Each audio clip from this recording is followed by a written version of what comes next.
স্ক্রিনে দেখুন প্রিয় দলের আগের ম্যাচ এবং পরের ম্যাচ স্ক্রিনে শো করছে। চেঞ্জ টিমে এসে যে কোনো দলের আগের ম্যাচ এবং পরের ম্যাচ এখান থেকে খুব সহজে দেখে নিতে পারবেন। বিশ্বকাপ উপলক্ষে মাস্ট বি এই অ্যাপসটি আপনার ফোনে থাকাই চাই। আসসালামু আলাইকুম বন্ধুরা, ভিডিও শুরুতে বলে দিই আমি কোনো অ্যাপসের মার্কেটিং করছি না। শুধুমাত্র আপনারা 2026 ওয়ার্ল্ড কাপ কিভাবে লাইভ স্কোর, খেলার ফলাফল, খেলার সময়সূচি সহ কিভাবে প্রিয় দলকে স্ক্রিনে অ্যাড করবেন তা দেখাতে চলে এসেছি আজকের ভিডিওতে। তো কথা নয়, সরাসরি চলে যাব গুগল প্লে স্টোরে। এখানে এসে সার্চ করব সোফা স্কোর লিখে, তারপর সিম্পলি এই অ্যাপসটাকে ইনস্টল করে নেব। ইনস্টল হতে হতে ভিডিওটি যদি ভালো লাগে তাহলে অবশ্যই লাইক, কমেন্ট, শেয়ার করবেন এবং চ্যানেলে প্রথম হলে চ্যানেলটাকে সাবস্ক্রাইব করে দিবেন, কারণ আমার চ্যানেলের প্রতিটা ভিডিও আপনাদের কোনো না কোনো কাজে অবশ্যই লাগবে। অ্যাপসটি ইনস্টল হয়ে গেলে ওপেন করবেন। তারপর এখানে সাইন ইন করে অ্যাকাউন্ট খুলতে পারেন।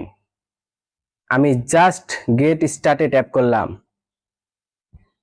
তারপর এখানে ফিফা ওয়ার্ল্ড কাপ, প্রিয় দল, খেলোয়াড়গুলিও সিলেক্ট করে নিতে পারবেন। এর ফলে আপনার প্রিয় দলের খেলাগুলি সবার উপরে শো করবে। তারপর কন্টিনিউ। তারপর এখানে আপনার ফেভারিট দল সিলেক্ট করতে পারবেন। তারপর কনফার্ম। তারপর এখানে আগামীকালের সকল ম্যাচের সময়সূচি দেখতে পারবেন।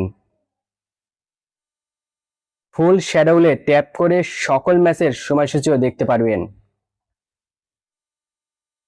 তারপর ফুটবলে আসলে লাইভ সহ প্রতিদিনের খেলার স্কোর দেখতে পারবেন। তারপর আবার ওয়ার্ল্ড কাপ 26-এ এসে নিচের দিকে আসলে এমন উইজেস্ট পেয়ে যাবেন।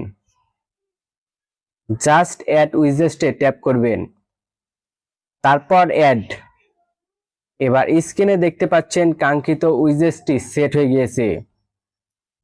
চেঞ্জ টিমে এসে যে কোনো টিমকে এখানে সিলেক্ট করতে পারবেন। তারই সাথে এখান থেকে আপনারা সকল খেলার ফলাফল এবং সময়সূচিও দেখতে পারবেন।